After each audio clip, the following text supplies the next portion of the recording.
सभी को नमस्कार। विद्युत धारा, आवेश वगैरह की हम बात कर चुके हैं। विद्युत धारा की बात अब करना स्टार्ट करते हैं। आवेश, स्थिर विद्युत क्या है, स्थिर विद्युत बल, विभव, विद्युत क्षेत्र के बारे में हमने अब तक बात की। अब आगे हम बात करते हैं विद्युत धारा की। तो विद्युत धारा में अब तक हम पढ़ चुके थे कि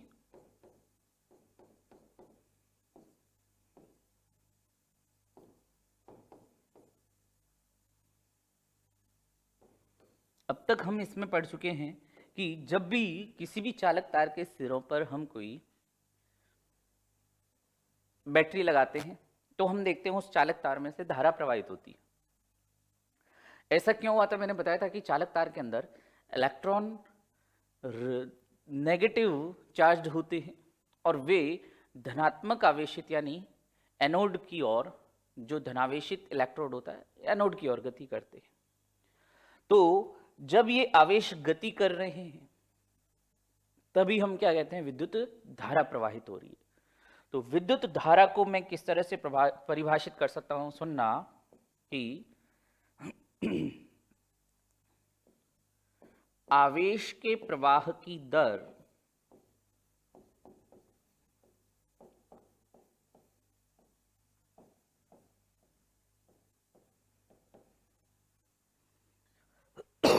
या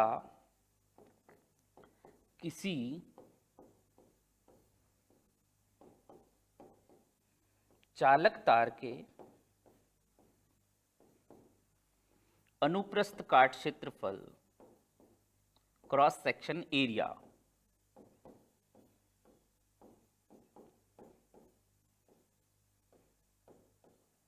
अनुप्रस्थ काट क्षेत्रफल क्रॉस सेक्शन एरिया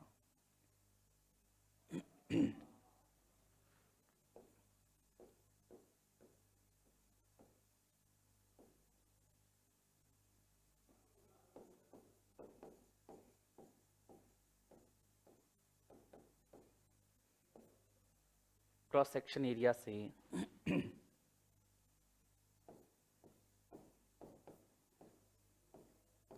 प्रवाहित होने वाले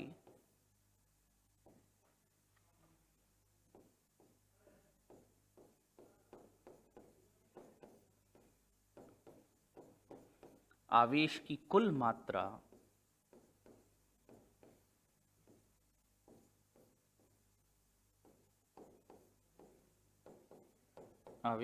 मात्रा विद्युत धारा कहलाती है।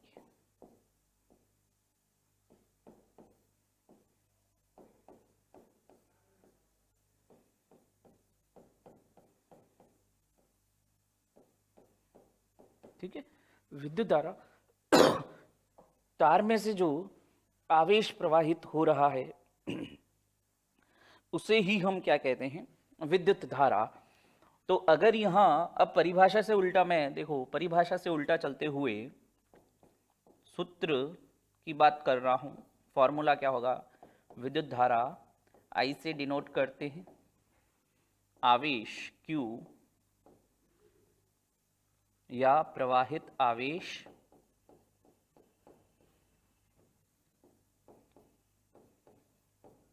Q बटा कितने समय में, यानी वह आवेश कितने समय में प्रवाहित हुआ है। अब देखो यहां पर मैंने क्या कहा, आवेश के प्रवाह की दर। जब भी बटे में समय होना तो दर कह सकते हैं। आवेश के प्रवाह की दर विद्युत धारा कहलाती है। पहला अपन ने ये लिखा, आवेश के प्रवाह की दर। फिर अगर हम आगे बात करें किसी चालक तार के अनुप्रस्थ काट क्षेत्रफल से, जैसे अगर हम ये तार लेते हैं, कोई तार, इसका केवल ये इतना सा अनुप्रस्थ काट क्षेत्रफल, जो इसके क्रॉस सेक्शन एरिया, जिसको मोटाई कह सकते हैं, ठीक है, इस मोटाई से 1 सेकंड में गुजरने वाला कुल आवेश जो होगा, भाई इलेक्ट्रॉन प्रवाहित होंगे, इलेक्ट्रॉन पर आवेश होता है ना, ऋणावेश, नेगेटिव चार्ज होता है। अब यहां मैं इलेक्ट्रॉन ना कहकर क्या कह रहा हूं, आवेश कह रहा हूं। जितना आवेश प्रवाहित होगा अनुप्रस्थ काट क्षेत्रफल से प्रवाहित होने वाले आवेश की कुल मात्रा, ठीक है, प्रति सेकंड, यहां पर एक शब्द और जोड़ देते हैं, किसी चालक तार के अनुप्रस्थ काट क्षेत्रफल से प्रति सेकंड, एक शब्द और जोड़ देता हूं। प्रति सेकंड कहते ही यानी एक सेकंड में, तो बटे वाली राशि ये समय को हमने क्या कर दिया, एक। तो सुनो देखो, अनुप्रस्थ काट क्षेत्रफल से प्रति सेकंड एक प्रवाहित होने वाले आवेश की कुल मात्रा क्या कहलाती है, विद्युत धारा कहलाती है। धारा का मात्रक एम्पियर, मूल भौतिक राशि है, ठीक है। मूल भौतिक राशियों में ये विद्युत धारा है। विद्युत धारा का मात्रक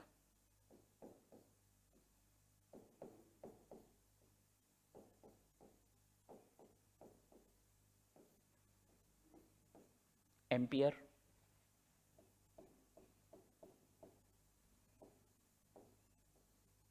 ठीक है। ये एम्पियर तो मूल भौतिक राशि, जैसे बल का भी सब कहते हैं न्यूटन है, लेकिन मुझे तो इस फॉर्मूले को देखकर, विद्युत धारा का हमने जब फॉर्मूला लिखा है तो इस फॉर्मूले का भी तो यूज करो भाई। इस फॉर्मूले को देखकर मुझे तो विद्युत धारा का मात्रक बताएं। आवेश कूलाम बटा समय सेकंड, कूलाम बटा सेकंड भी हो सकता है, ठीक है। तो एम्पियर के अलावा कूलाम बटा सेकंड ये भी इसी का मात्रक है।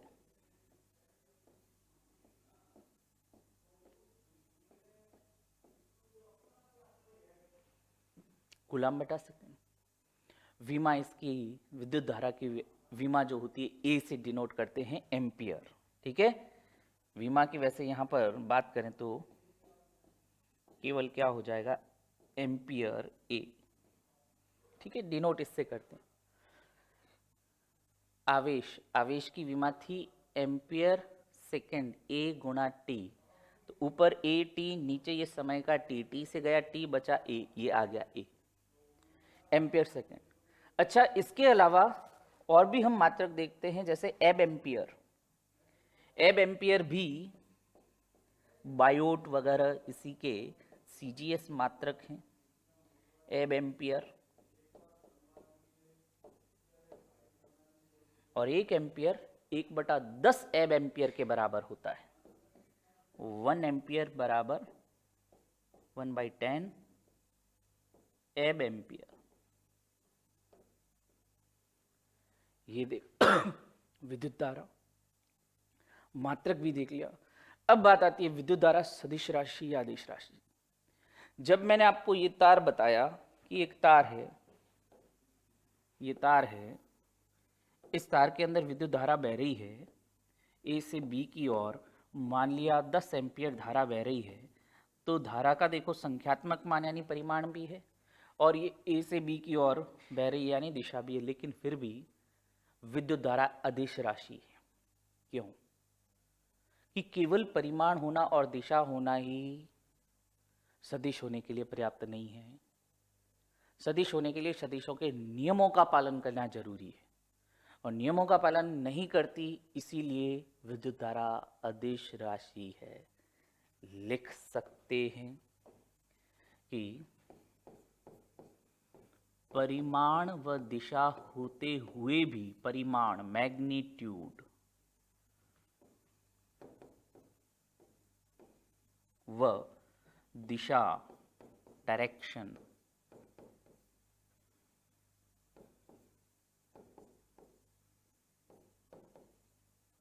होते हुए भी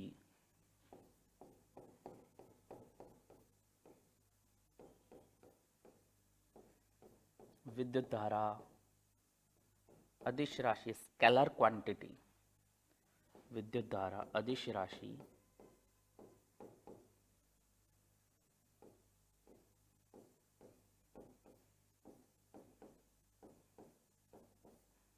स्केलर क्वांटिटी है।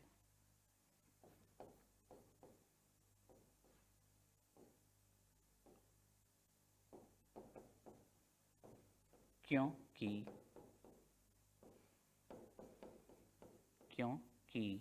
ये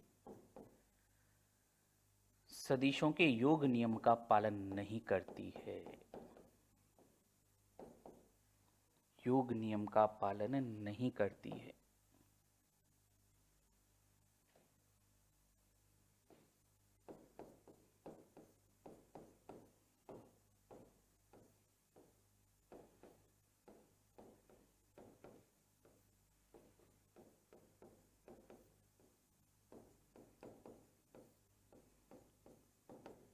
अच्छा अब एक बात करें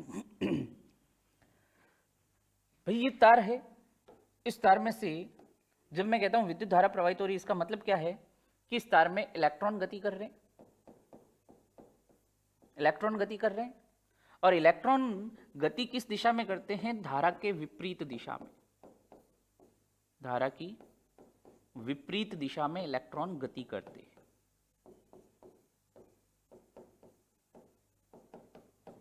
जब ये धारा की विपरीत दिशा में इलेक्ट्रॉन गति कर रहे हैं, धारा प्रवाहित हो रही है, विपरीत दिशा में इलेक्ट्रॉन गति कर रहे हैं। अब यहां पर मैं क्या कह सकता हूं, देखो थोड़ा सा परिभाषा में चलते हैं कि प्रवाहित होने वाले आवेश की जो दर होती है, अगर मैं एक इलेक्ट्रॉन पर आवेश कितना होता है, हम बात करें एक इलेक्ट्रॉन पर आवेश कितना है, 1.6 गुणा 10 की घात -19 कूलाम होता है। ठीक है, अगर वो जो ये अनुप्रस्थ काट था,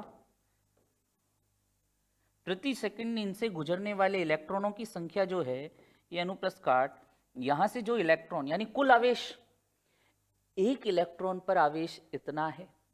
मैं मान लेता हूं कि एक सेकंड में यहां से कितने इलेक्ट्रॉन निकले, n। तो यदि n इलेक्ट्रॉन प्रवाहित हों तो कुल आवेश, देखो वहां ये जो फॉर्मूला था ना, ये फॉर्मूला, इस फॉर्मूले में ये लिखा हुआ है प्रवाहित आवेश, इलेक्ट्रॉन्स की संख्या नहीं है, प्रवाहित कुल आवेश। मान लिया एक इलेक्ट्रॉन निकला तो एक इलेक्ट्रॉन के बराबर आवेश निकला, कह सकते हैं। मैं मान लेता हूं उस अनुप्रस्थ काट क्षेत्रफल या इस तार की मोटाई से, यहां से मैं मान लेता हूं 4 इलेक्ट्रॉन निकल रहे हैं, तो प्रवाहित आवेश कितना हो जाएगा, 4 गुणा 1 इलेक्ट्रॉन का आवेश। 10 इलेक्ट्रॉन निकल रहे हैं तो 10 गुणा 1 इलेक्ट्रॉन का आवेश। और अगर n इलेक्ट्रॉन निकल रहे हैं तो कुल प्रवाहित आवेश कितना हो जाएगा, ये हो जाएगा n गुणा q। और ये q क्या है, ये एक इलेक्ट्रॉन पर आवेश में इतना मान लेता हूं n इलेक्ट्रॉन निकले, मुझे नहीं पता कितने इलेक्ट्रॉन निकले, लेकिन इतना पता है कि एक इलेक्ट्रॉन पर आवेश ये q यानी 1.6 गुणा 10 की घात -19 कूलाम होता है। तो कुल आवेश कितना हो जाएगा, n से गुणा कर दो, कुल आवेश आ गया। कुल आवेश बटा समय आपको दे रखा होगा, और वैसे भी अगर धारा है तो समय 1 मान लेंगे, 1 सेकंड में। क्वेश्चन करते हैं इस पर, ठीक है। बहुत क्वेश्चन कॉमन सा क्वेश्चन है, लेकिन कई बार कॉमन से क्वेश्चन में भी कॉमन सी गलतियां हो जाती हैं। देखें क्वेश्चन की लैंग्वेज कि यदि किसी चालक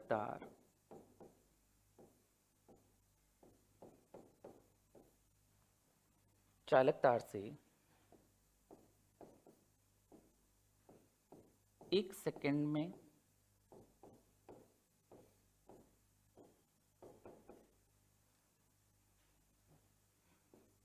एक एम्पियर धारा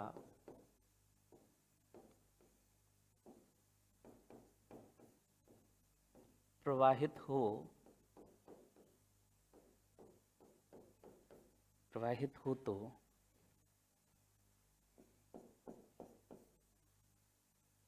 तार के अनुप्रस्थ काट क्षेत्रफल से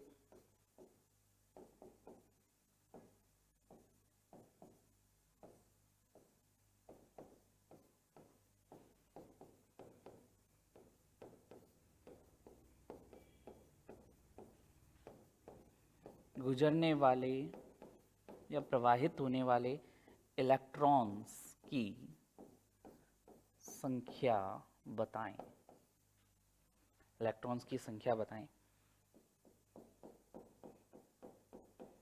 कितने इलेक्ट्रॉन्स प्रवाहित होंगे देख लेते हैं, सॉल्यूशन देख लेते हैं। अब जो अभी मैंने आपको पहले बताया था उसी का ध्यान रखना है। धारा एक बार आपने पढ़ लिया, चलो क्वेश्चन पढ़ते ही पता चल गया, हाँ विद्युत धारा का है। धारा, विद्युत धारा बराबर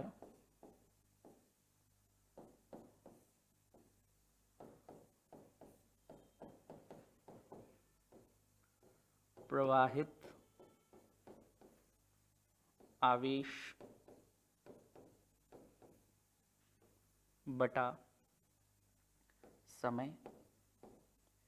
अब देखो ये प्रवाहित आवेश कितना है, एक बार ये देखो, प्रवाहित आवेश इलेक्ट्रॉन्स की संख्या गुणा एक इलेक्ट्रॉन का आवेश। लिख सकता हूं ये क्या है, इलेक्ट्रॉन्स की संख्या n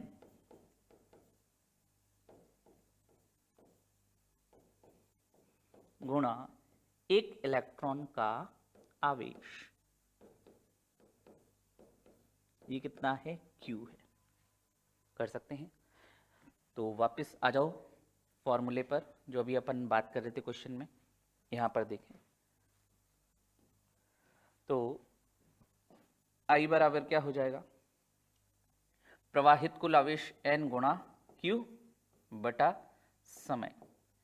I आपको क्वेश्चन में दे रखा है कितना है, 1 एम्पियर है, 1 एम्पियर है, तो यहां धारा की जगह रख दिया 1 एम्पियर बराबर n गुणा q।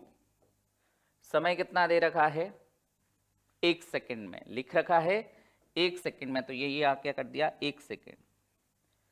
तो लिख सकते हैं n इंटू क्यू बराबर 1।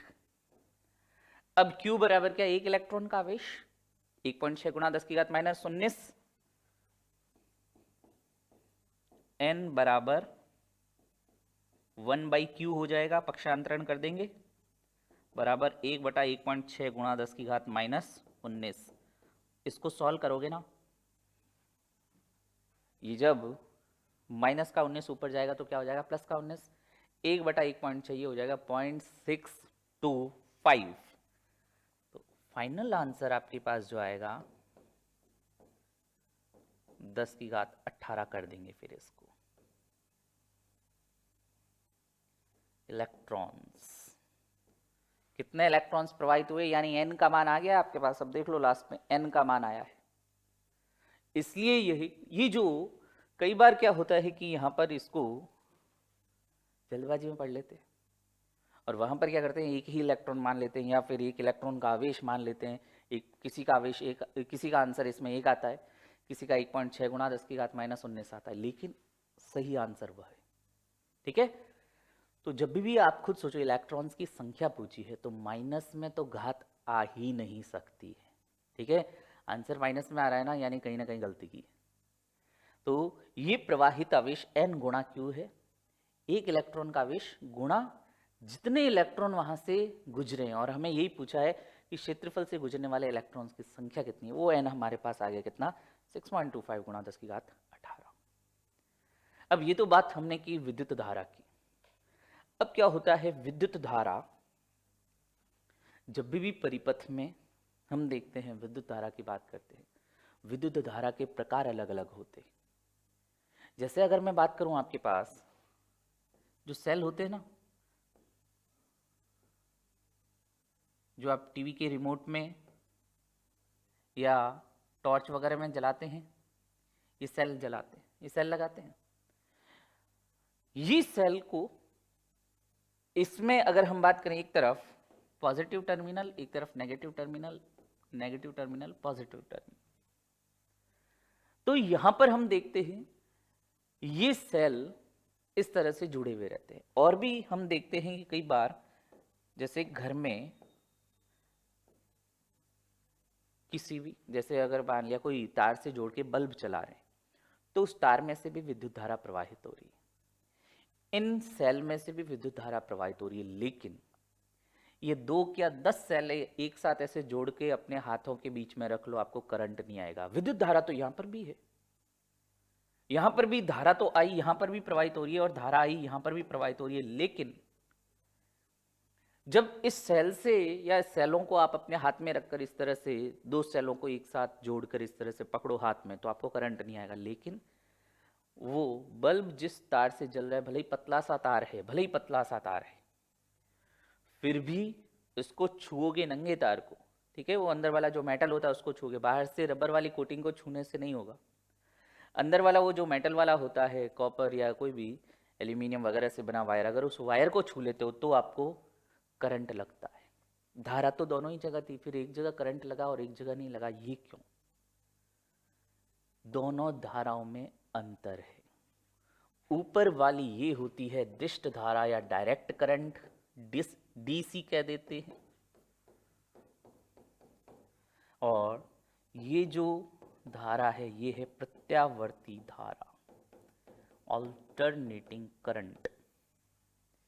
हमारे घरों में या कहीं पर भी, ऑफिस में, स्कूल में, कॉलेज में, कहीं पर भी जो ये बिजली के उपकरण चलते हैं, ये किससे चलते हैं? प्रत्यावर्ती धारा से। अगर आप पंखे पर कितने ही ज़्यादा वोल्ट की बैटरी जोड़ दो, वो पंखा इस दिष्ट धारा से नहीं चलेगा। ट्यूबलाइट है, ट्यूबलाइट के चारों ओर जोड़ के, तार जोड़ के किसी बैटरी के टर्मिनल से जोड़ दो, बहुत ज़्यादा पावर वाली, फिर भी वो ट्यूबलाइट नहीं चलेगी, क्योंकि जो ये विद्युत उपकरण होते हैं ये सभी किस पर चलते हैं? प्रत्यावर्ती धारा पर। ठीक है, अब हम बात करते हैं कि कई बार क्या होता है, इन्वर्टर, जैसे घरों में क्या हुआ, लाइट चली गई, ऑफिस में लाइट चली गई, ठीक है, तो ऐसे में क्या होता है, इन्वर्टर लाइट जाने के बाद भी आपको बिजली देता। उस इन्वर्टर में हम बैटरी का प्रयोग करते हैं, वो बड़ी बड़ी बैटरी आती है, भारी भारी बैटरियां, तो वो वही बैटरी है, लेकिन बैटरी से आपके घरों के उपकरण चल रहे हैं। अभी तो मैंने कहा बैटरी से नहीं चलते और अब चला रहे हैं, ये क्या हुआ? तो मैंने एक शब्द बोला, इन्वर्टर। आपके घर में देखना, कहीं पर भी, घर में, ऑफिस में, स्कूल में, कहीं पर भी, जब भी आप देखते हैं जहां पर भी इन्वर्टर होता है वहां तो कुछ तो बैटरियां रख रखी रहती है, और इन बैटरियों से एक और अच्छा सा लोहे के बॉक्स में इस तरह से पैक इन्वर्टर लगा हुआ रहता है। ये इन्वर्टर, यहां से जो करंट आ रहा है बैटरी से, वो कैसी धारा आ रही है? दिष्ट धारा आ रही है। ये इन्वर्टर क्या करता है, इस डीसी को किस में चेंज कर देगा? एसी में। अब बाहर ये जब एसी आएगी, यानी आपके घर में ये एसी ऑल्टरनेटिंग करंट जाएगी, आपके घर में बिजली आ जाती है।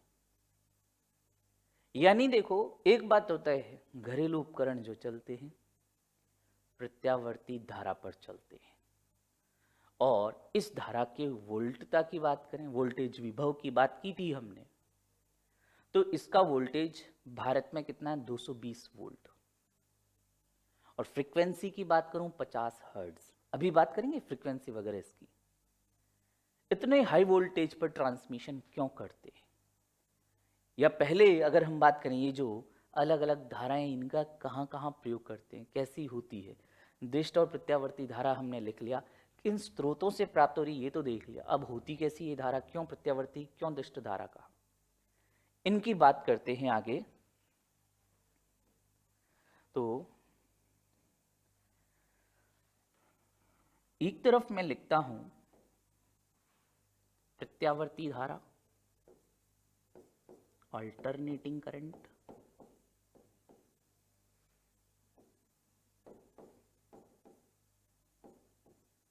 AC alternating current. दूसरी तरफ लिखते हैं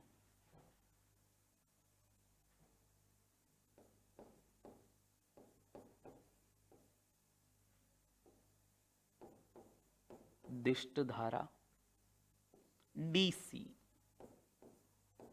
डायरेक्ट करंट। अब अगर मैं इन दोनों में अंतर बताऊं आपको ग्राफ बनाकर, तो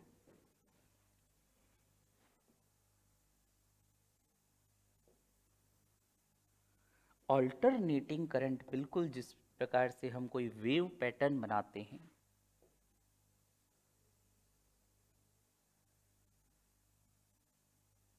यानी समय के साथ इस धारा के मान और दिशा दोनों में परिवर्तन होता है। कभी ये इस तरह से धनात्मक तो कभी नेगेटिव, कभी धनात्मक कभी ऋणात्मक। जबकि अगर मैं दिष्ट धारा की बात करूं, एक समान दिष्ट धारा, यूनिफॉर्म डायरेक्ट करंट, तो इसके सापेक्ष ये धारा के न तो मान में परिवर्तन आता है न ही दिशा में परिवर्तन आता है। ये है डीसी डायरेक्ट करंट और ये है एसी अल्टरनेटिंग करंट। यहां पर हम देखते हैं एसी में क्या हो रहा है।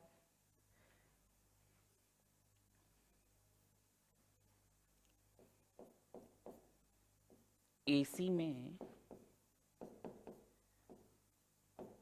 धारा के मान वैल्यू, देखो वैल्यू कैसे बदल रही है। यहां पर मैं मान लेता हूं जीरो है, कहां पर, ये इस पॉइंट पर अगर मैं जीरो मान लेता हूं तो ये पहले कुछ इसके मान में वृद्धि हुई, फिर ये वापस जीरो हो गया, फिर विपरीत दिशा में भी मान में वृद्धि हुई, फिर जीरो हो गया। यानी इस तरह से धारा के मान में, और चूंकि दिशा भी बदली है, कभी प्लस कभी नेगेटिव, धारा के मान तथा दिशा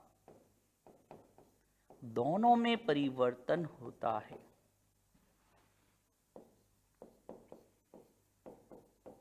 दोनों में परिवर्तन होता है। तो दूसरी तरफ देखो, डीसी की बात करें, दिष्ट धारा की, यहां पर हम देखते हैं कि एक समान डीसी में धारा का मान व दिशा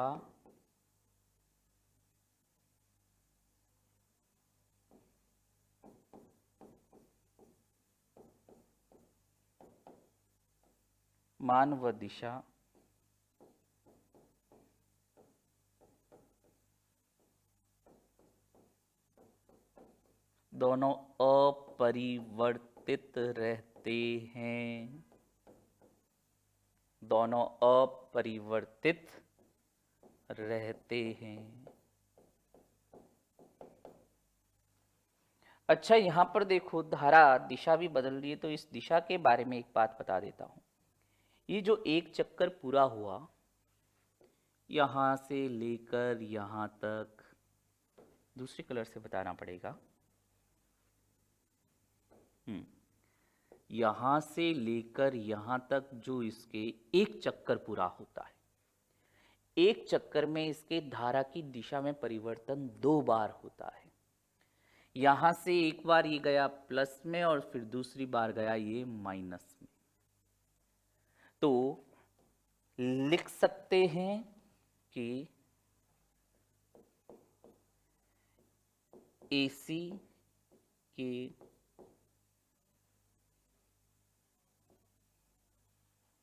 या एसी में प्रत्येक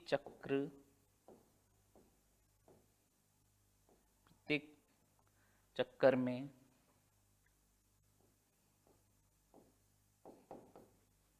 या ऐसे लिख सकते हैं, प्रति सेकंड लिख सकते हैं ना, एसी में प्रति सेकंड, एक सेकंड में धारा 2 बार दिशा बदलती है।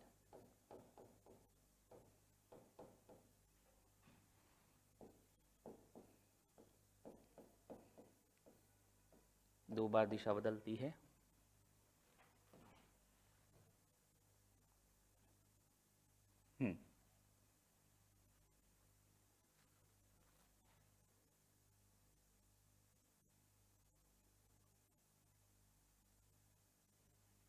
दो बार दिशा बदलती है। और यहाँ पर तो मान व दिशा दोनों ही अपरिवर्तित है, यानी यहाँ पर समय या कितनी बार बदलने की जरूरत ही नहीं है, नहीं बदलेगी। ठीक है, लिखते हैं, अब आगे बात करते हैं। देखें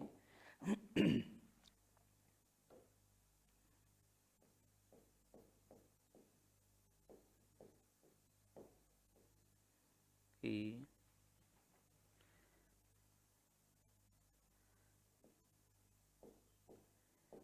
विद्युत उपकरण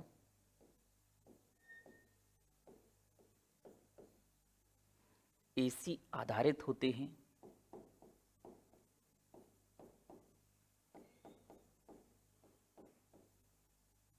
ठीक है। और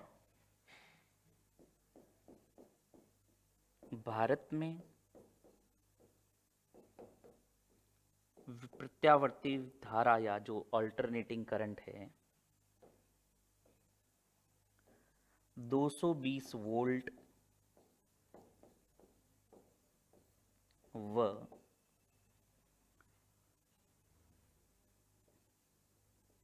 50 हर्ट्ज की आवृत्ति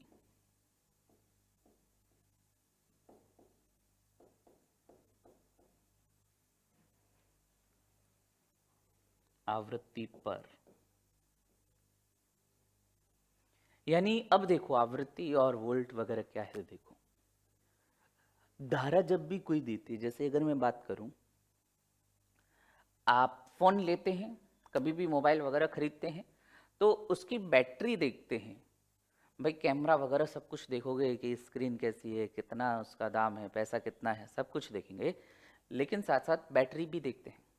और बैटरी आप अधिकांशतः देखते हैं ऐसे 4000 mAh या 3000 mAh इस तरह से देखते हैं। इसका मतलब क्या है, 4000 mAh बोले तो यहाँ पर 4000 मिली एम्पियर की धारा 1 घंटे तक प्रवाहित हो सकती है, इसका मतलब ये है। या 3000 mAh का मतलब क्या है कि 3000 मिली एम्पियर धारा 1 घंटे तक प्रवाहित कर सकती है ये बैटरी।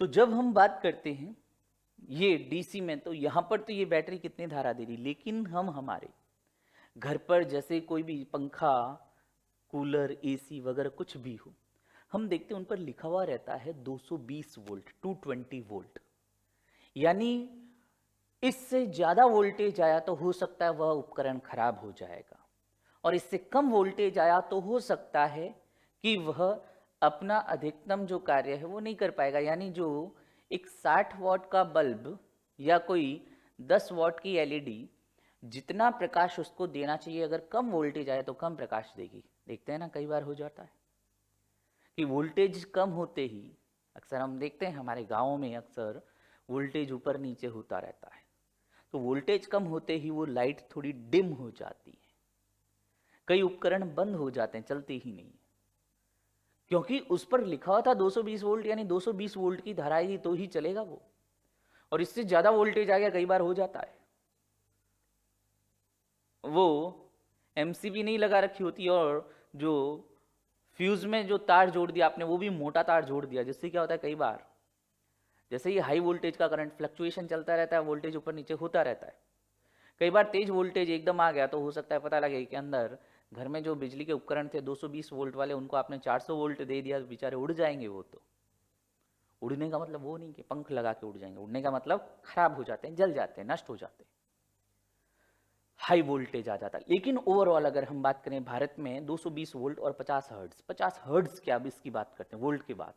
हर्ट्ज देखो, एक सेकंड में ये कितनी बार अपने इस तरह से ऐसा वेव पैटर्न बनता है प्रति सेकंड, यानी ये एक सेकंड में कितनी बार ऐसे पैटर्न बनेंगे 50, यानी प्रति सेकंड कितने चक्कर ये उत्पन्न हो रहे हैं ऐसे वेव पैटर्न 50।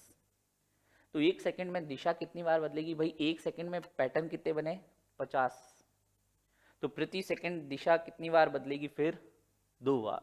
ठीक है, अब यहां पर हम प्रति सेकंड के बजाय जो यहां पर, अगर मैं यहां पर एक सेकंड में इसकी मानता हूं, अगर आवृत्ति क्या हो 1 सेकंड, लिख सकते हैं यहां पर कि यदि आवृत्ति n बराबर 1, ठीक है, तो एक चक्कर था 1 सेकंड में, तो कितनी बार धारा दिशा बदल रही है 2 बार। लेकिन भारत में क्या फ्रीक्वेंसी आती है प्रति सेकंड, कितने हर्ट्ज, कितने साइकिल बनेंगे 50, हर साइकिल में 2 बार धारा चेंज कर दिशा बदलती है, तो अगर हर सेकंड में 50 चक्कर बने, 50 साइकिल बने, तो कितनी बार दिशा परिवर्तित होगी 50 × 2 यानी 100 बार। तो 100 बार ये धनात्मक और 100 बार इस तरह से ऋणात्मक एक सेकंड में होती है ये प्रत्यावर्ती धारा, लगातार इसके मान में परिवर्तन होता है। और ये जो घरेलू उपकरण होते हैं इसी वोल्ट इसी हर्ट्ज पर इससे कम ज्यादा पर नहीं चलते। यूएसए में अलग है, यूएसए में यहाँ पर 110 वोल्ट और यहाँ पर 60 हर्ट्ज की फ्रीक्वेंसी होती है। हमारे यहाँ इतने हाई वोल्टेज पे करंट क्यों भेजते हैं, इसका भी कारण है कि जब हाई वोल्टेज पे जो इलेक्ट्रिसिटी विद्युत का स्थानांतरण होता है, उसमें भाई किसी भी तार में जब धारा प्रवाहित होती है तो हम देखते हैं तार गर्म हो जाता है। अब तार गर्म हुआ यानी वहां पर ऊष्मा आई है। ऊष्मा एक प्रकार की ऊर्जा है। तो तार गर्म हुआ, ऊष्मा ऊर्जा, हमें पता ऊर्जा न तो उत्पन्न होती है न नष्ट होती है, तो ये ऊष्मा ऊर्जा आई कहाँ से? इसी विद्युत ऊर्जा में से आई। कहने का मतलब क्या है, जब तार में से बिजली या विद्युत प्रवाहित होती है तो उस विद्युत ऊर्जा का कुछ भाग तार को गर्म करने में ही या गर्म होने के कारण ऊष्मा ऊर्जा के रूप में नष्ट हो गया। मैं एक जगह से, मान लिया मैं एक जगह से कहीं से भेज रहा हूं, कुछ धारा आई, ठीक है, और यहां पर मैंने जाकर बहुत दूर, जहां पर इस तार में ये धारा यहां से चलकर आई, यहां पर, यहां मैंने देखा ये मिली मुझे आई डैश, और ये आई डैश जो थी ये इस आई से कम थी। कहां गई विद्युत? वो कुछ विद्युत ये तार में ऊष्मा के रूप में क्या हो जाती है? खर्च हो जाती है। इसलिए हमें एग्जैक्टली उतनी धारा वहां पर नहीं मिली। तो जब ध्यान देना, अब यहां पर मैं बात कर रहा हूं ये एसी और डीसी की, कि क्यों हम ये एसी को 220 वोल्ट पर भेज रहे हैं। जब हम हाई वोल्टेज पर तार में धारा प्रवाहित करते हैं तो ऊष्मा के रूप में जो विद्युत नष्ट हो रही है या क्षयित हो रही है उसका मान कम हो जाता है। जो हीट लॉस होता है वो क्या हो जाएगा? हाई वोल्टेज पे कम हो जाता है। लेकिन ये हाई वोल्टेज पर व्यक्ति यानी हम मनुष्यों को खतरा रहता है, जीव जंतुओं को खतरा रहता है हाई वोल्टेज पर, लेकिन हाई वोल्टेज पर भेजना हमारी मजबूरी है। ये तो 220 वोल्ट तो हमारे घर में है, ये तो 220 वोल्ट केवल हमारे घर में आती है। वो जो हाई टेंशन लाइनें जो होती है ना, वो खेतों में वो बड़े बड़े खंभे लगा रखे होते, उन पर तो हजारों वोल्ट का करंट दौड़ता है। एक घर में भी अगर कहीं तार से हमें करंट लग जाता है, कितना तेज झटका लगता है। वो हजारों वोल्ट का झटका फिर दोबारा झटका खाने लायक ही नहीं छोड़ता, वो मृत्यु हो जाती है व्यक्ति की, मर जाता है। तो हाई वोल्टेज पर इतना इलेक्ट्रिक ट्रांसमिशन क्यों करते हैं? इसका कारण क्या है? ताकि ऊष्मा के रूप में जो विद्युत खर्च हो रही है वो कम हो। यूएसए वाले 110 वोल्ट देते, वो बहुत ज़्यादा हाई वोल्टेज पर ट्रांसमिशन नहीं करते, ठीक है। यहां पर अब बात करता हूं इस तरफ दिष्ट धारा में, प्रत्यावर्ती धारा के बाद दिष्ट धारा में।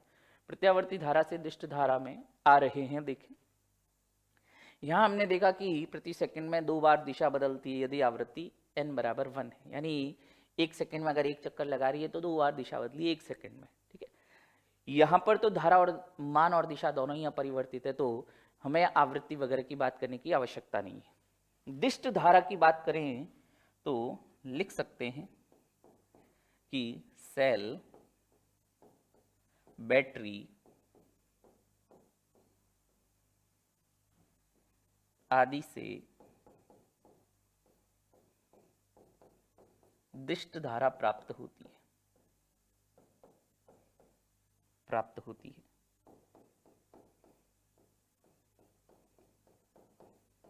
अब ये बैटरीज अलग अलग वोल्टेज की, जैसे मैंने एमएएच में बताया, वोल्ट भी इसी का मात्रक है।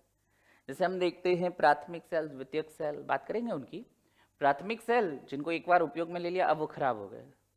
द्वितीयक सेल यानी ऐसी बैटरी, वो जो हम देखते हैं इन्वर्टर के साथ लगा रखी थी बड़ी बड़ी बैटरीज, जब ये बैटरी एक बार डिस्चार्ज हो जाती है वापस चार्ज कर लेते हैं, हमारे मोबाइल की बैटरी भी।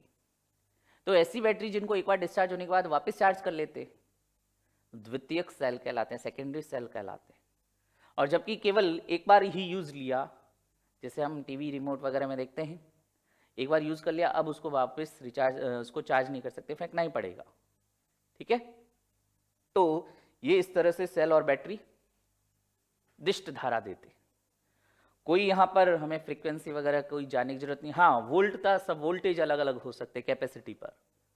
कोई सेल 1.5 वोल्ट के होते हैं, तो कोई 2 वोल्ट की बैटरी होती है, तो कोई 12 वोल्ट की बैटरी होती है, अलग अलग बैटरी होती है, ठीक है।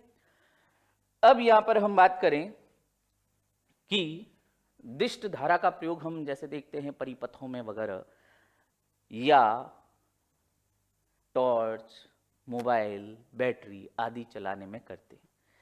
इन दिष्ट धारा से हम घरेलू जो विद्युत उपकरण है उनको हम नहीं चला सकते, ठीक है। तो जब लाइट चली जाती है तो वो बैटरी होती है, वो धारा तो वही देती है, लेकिन कैसी देती है, वो दिष्ट धारा देती है। तो हम घर में आने से पहले या बिजली के पंखे तक पहुंचने से पहले उस डीसी को किस में चेंज करेंगे, एसी में। किसकी सहायता से, इन्वर्टर की सहायता से, ठीक है। तो एसी को डीसी में बदलना और डीसी को एसी में बदलना, ये कैसे होता है इसकी बात करते हैं। यहां पर मैं लिख रहा हूं, सीधा देखना, एसी से डीसी, ये कौन करता है, अल्टरनेटिंग करंट से डायरेक्ट करंट, ये करता है दिष्ट कारक या रेक्टिफायर। इसकी भी जरूरत पड़ती है हमें, कब, अभी बताता हूं, देखो। और उल्टा करना यानी डीसी से एसी, तो ये काम करेगा इन्वर्टर।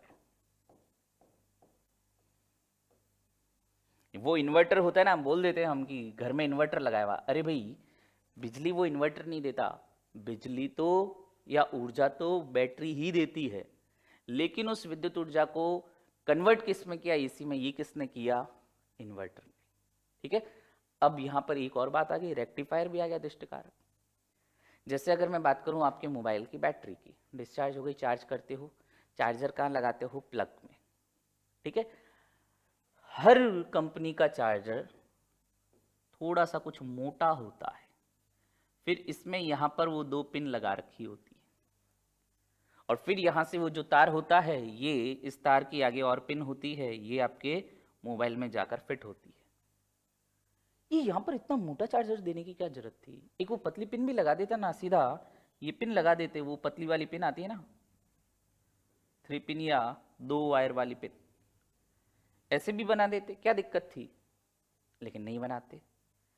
ये जो इतना सा है, ये यहां पर ध्यान रखना, ये डीसी, सॉरी जो एसी थी, क्योंकि देखो अगर डायरेक्ट ये वाला तार लगा ना, तो अल्टरनेटिंग करंट सीधा आपकी बैटरी में जाएगी, बैटरी फट जाएगी या खराब हो जाएगी। बैटरी को तो धारा किस रूप में चाहिए, हमें डीसी के रूप में ही चाहिए।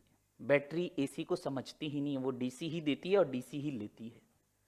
तो हम जब वहां पर चार्जर को लगाते हैं, तो यहां से हमारे घर में तो कौन सी वहां पर उसको विद्युत कौन सी धारा मिलेगी, एसी ही मिलेगी।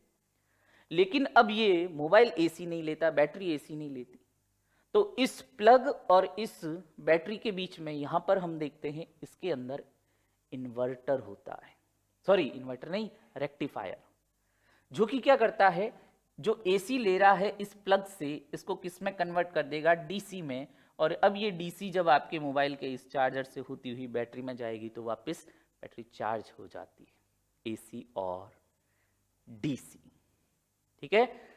ये एसी और डीसी की हमने बात की, किस तरह से कौन किस में परिवर्तित कर सकता है, ये हमने देखा। अब एक आगे नियम आता है, ओम का नियम। प्रतिरोध क्या है, वोल्टेज, धारा, प्रतिरोध में क्या संबंध है, इसकी बात करते हैं। ओम का नियम, ओम्स लॉ, ओम का नियम।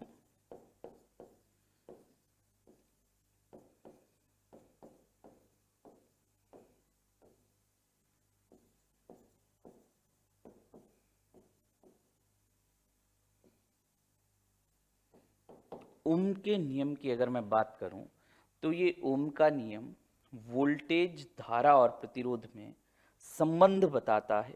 और किस तरह से संबंध है, इसकी अगर हम बात करें तो लिख सकते हैं, ओम का नियम कहता है कि जब किसी चालक तार की भौतिक अवस्थाएं नियत रहे, तो चालक से बहने वाली धारा उस चालक के सिरों पर विभवांतर के समानुपाती होती है। क्या बोलना क्या चाह रहा है, सुनने में भले ही जटिल लगे, ये एक तार है, इस तार में मैं मान लेता हूं धारा प्रवाहित हो रही है आई, ठीक है, ये धारा प्रवाहित हो रही है। अब हमें पता ये धारा कब प्रवाहित हुई, जब हमने इसके सिरों पर क्या किया, एक बैटरी जोड़ी थी, बैटरी जोड़ी तो ये इसमें से धारा प्रवाहित हुई। अब आपको भी पता है, मैं ज़्यादा वोल्ट वाली बैटरी जोड़ूंगा तो ज़्यादा धारा आएगी। जैसे अभी थोड़ी देर पहले बताया था, बैटरी 4000 mAh की है, इसका मतलब क्या है, 1 घंटे में 4000 मिली एम्पियर धारा देगी। और अगर बैटरी 5000 mAh की है, इसका मतलब क्या है, बैटरी 1 घंटे में 5000 मिली एम्पियर धारा देगी। यानी जैसे जैसे धारा का, या ऐसे कह सकता हूं, इस तार के सिरों पर जैसे जैसे मैं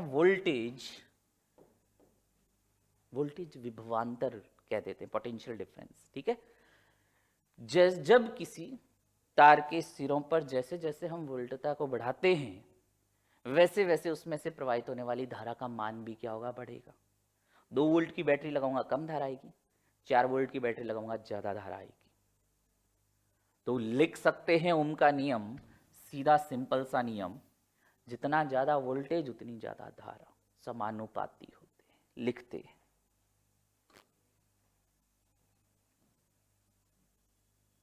कि यदि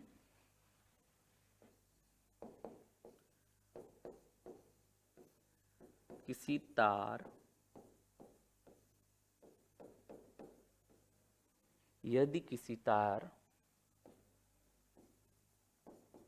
के तार की भौतिक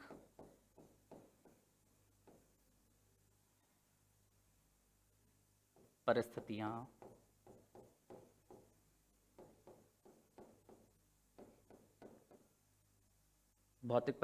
यानी जैसे हम बात कर सकते हैं भौतिक परिस्थितियां, दाब, ताप आदि, ठीक है। भौतिक परिस्थितियां समान बनी रहे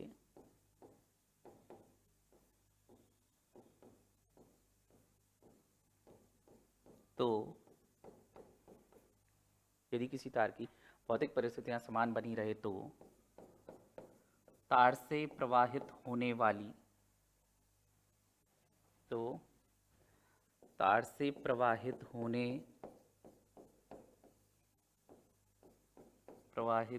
वाली धारा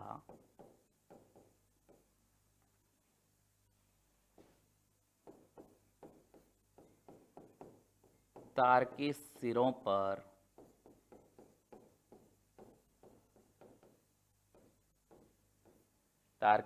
पर लगाए गए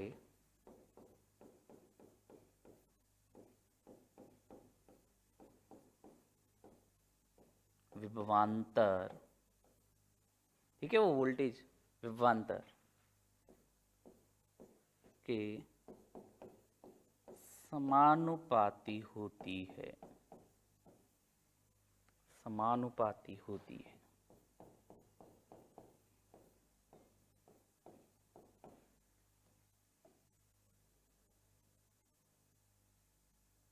अर्थात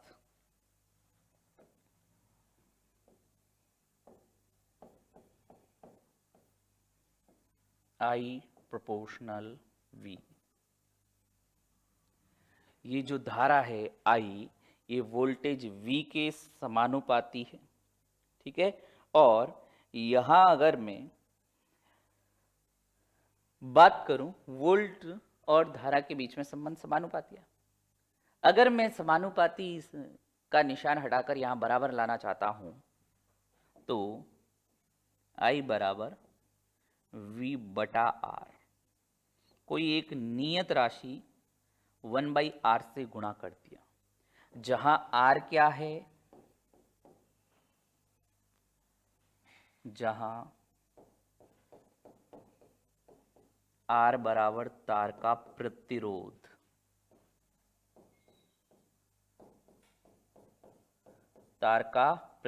resistance of wire,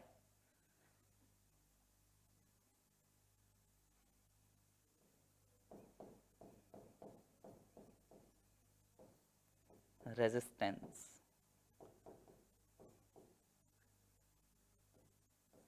of wire, तार का प्रतिरोध। तो I बराबर V बाई आर, ये क्या है, तार का प्रतिरोध। और ये ऊपर हमने लिखा है, यही क्या है, ओम का नियम है। ओम का नियम अगर मैं बात करूं तो R तो क्या हो गया, तार का प्रतिरोध, ठीक है। अब अगर हम बात करें इस ओम के नियम की, नॉट यूनिवर्सल, यूनिवर्सल लॉ नहीं है, इसका मतलब ये है कि हमेशा ये सत्य हो ऐसा कोई जरूरी नहीं है, चालक पदार्थों के लिए सही है, ठीक है। अर्धचालक हुए, गैसें हुए, आयंस हुए, क्रिस्टल्स हुए, विद्युत अपघट्य हुए, उन पर ओम का नियम लागू नहीं होता है, ठीक है। लिख सकते हैं कि ओम का नियम सार्वत्रिक नियम नहीं है,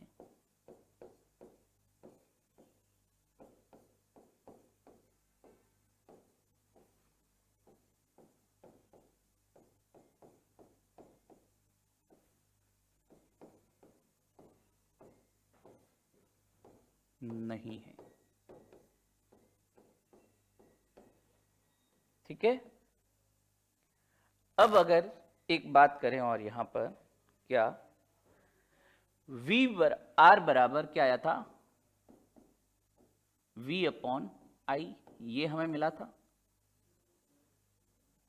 या हमने इस तरह से लिखा था ना,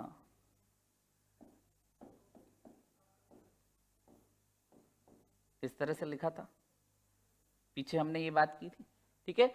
अब मैं थोड़ा सा पक्षांतरण कर दूं, R बराबर क्या हो गया, V बटा आई। यानी अगर मैं कोई ग्राफ बनाऊं इस तरह से, जिसमें ऊपर वाली अक्ष ये तो रखूं V वोल्ट, और इधर मैं नीचे यानी I इस वाली अक्ष पर धारा रखूं, तो वोल्ट और धारा, विभवांतर और धारा के बीच में ये ग्राफ मुझे मिलता है इस तरह से। जैसे जैसे वोल्ट बढ़ेगा वैसे वैसे धारा भी बढ़ रही है, यही तो अपन ने बात की थी, समानुपाती होते हैं। जैसे जैसे ये वोल्ट बढ़ रहा है वैसे वैसे धारा भी बढ़ रही है। जैसे मैंने लगाया, मान लिया मैंने लगाया यहां पर 0 वोल्ट, वोल्ट 0 तो धारा भी 0। अब मैंने लगा दिया 2 वोल्ट, तो यहां पर धारा मान लिया 2 एम्पियर प्रवाहित। मैंने थोड़ा सा वोल्ट का मान बढ़ा दिया, कितना कर दिया 4, तो इसके संगत मैंने देखा धारा भी कितनी बढ़ गई, 4 एम्पियर। मैंने अगर वोल्ट बढ़ा कर दिया 6 एम्पियर, ये लो, सॉरी वोल्ट 6 वोल्ट कर दिया तो धारा बढ़ गई 6। और ये जो बीच वाली ये जो लाइन है जिसको मैंने ब्लू कलर से बनाया है, ये जो रेखा है, लाइन है, इस ग्राफ या लाइन का जो ढाल होता है, स्लोप, वो प्रतिरोध के बराबर होता है। V बटा आई ये क्या है, R है, और ये ग्राफ इस प्रकार से प्राप्त हुआ, V और I के बीच में ये जो ढाल है प्रतिरोध है।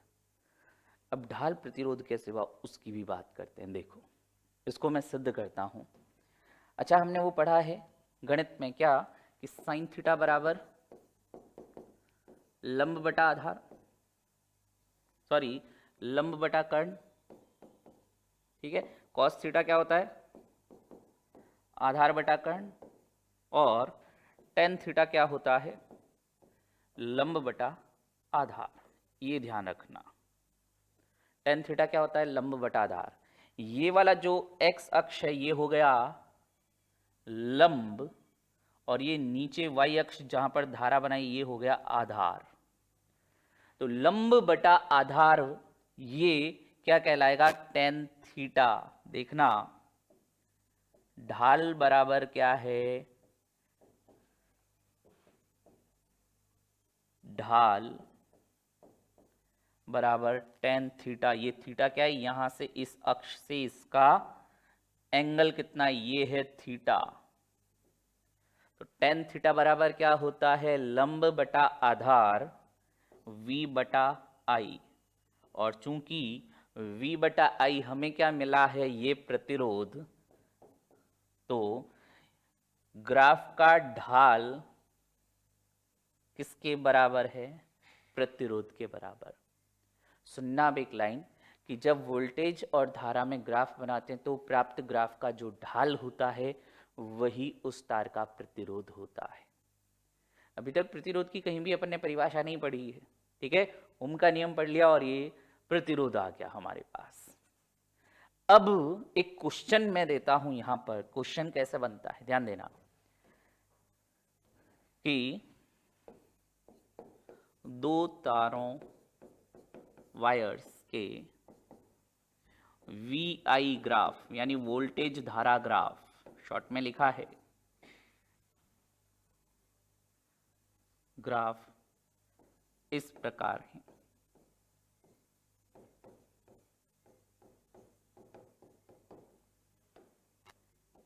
क्या है ग्राफ देखो,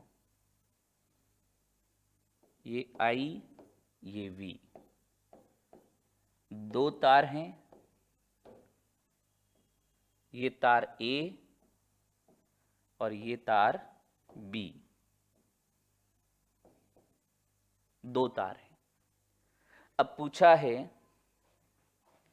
कि तार A व B के प्रतिरोध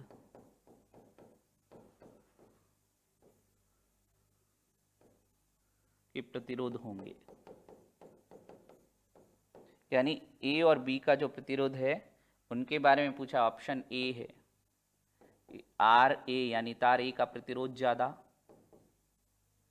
ऑप्शन बी है तार A का प्रतिरोध कम, ऑप्शन सी है तार A का प्रतिरोध और तार B का प्रतिरोध बराबर, ऑप्शन डी है नन, कुछ नहीं। अरे कुछ तो होगा, ये चौथा ऑप्शन तो हटा ही दिया करो, कुछ तो होगा। कैसे, अब देखो सिंपल से बताओ, एक ये सिंपल मेथड तो ये हो गया ढाल, और ढाल किसको दर्शाता है, आर को, प्रतिरोध को। इन दोनों में से देखो, बचपन में झूले खाए होंगे वो फिसल पट्टी पे, मान लो ये दो फिसल पट्टियां हैं, कौन सी फिसल पट्टी पर आपको ज्यादा झुलाएगा, ए पर या बी पर? ए पर देखो बहुत तेजी से नीचे आओगे, बी पर धीरे धीरे, पता लगे बीच में ही रुक गए। जितनी स्टीप होगी यानी जितनी ये ढाल सीधी होगी उतना ही ज्यादा तेजी से आओगे। तो ढाल किसका ज्यादा है, वैसे ही यहाँ देख लो किसका ज्यादा है, ए का, यानी ए का प्रतिरोध बी से क्या है, ज्यादा होगा। ये तो एक सिंपल मेथड हो गया ढाल वाले कॉन्सेप्ट से, ठीक है। अब हम बात करें, अगर कॉन्सेप्ट से भी अगर इसको बात समझना चाहें तो टेन थीटा ये क्या होता है, आर, ठीक है। जब थीटा का मान ज्यादा होगा तो प्रतिरोध का मान भी ज्यादा होगा। ये थीटा क्या होता है, ये मैंने आपको बताया था, इस धारा से बना हुआ कोण, ये थीटा बी हो गया और ये थीटा ए हो गया। थीटा का मान किसके लिए ज्यादा है, ए के लिए, तो ए का प्रतिरोध भी क्या होगा, ज्यादा होगा। आंसर आपका क्या हो जाएगा, ए। दोनों तरीके, ये तो दो बिल्कुल अपना देसी तरीका, ये ढाल किसका ज्यादा है, कौन सीधा खड़ा है ज्यादा, ए, ये लो ए का प्रतिरोध ज्यादा। फिर अगर इसको यहां से सूत्र से करना चाहें तो टेन थीटा क्या होता है, टेन थीटा यानी जिसका थीटा ज्यादा होगा, जिसका कोण ज्यादा होगा उसका प्रतिरोध भी ज्यादा होगा। तो आंसर क्या आ जाएगा, R A is greater than R B. तार के प्रतिरोध की बात की। अब ये प्रतिरोध किस किस पर निर्भर करता है, ताप पर निर्भर करता है, तार की लंबाई, तार की मोटाई पर निर्भर करता है। कैसे निर्भर करता है, आर का V बराबर आई आर, ये हमने ओम वगैरह इसके जो अलग अलग मात्रक हैं, वोल्ट बटा मीटर भी, ठीक है, सॉरी वोल्ट बटा एम्पियर, मीटर नहीं, वोल्ट बटा एम्पियर। तो ये अलग अलग जो इसके मात्रक वगैरह हैं और प्रतिरोध के बारे में बाकी बात करते हैं नेक्स्ट क्लास में। थैंक यू वेरी मच, धन्यवाद।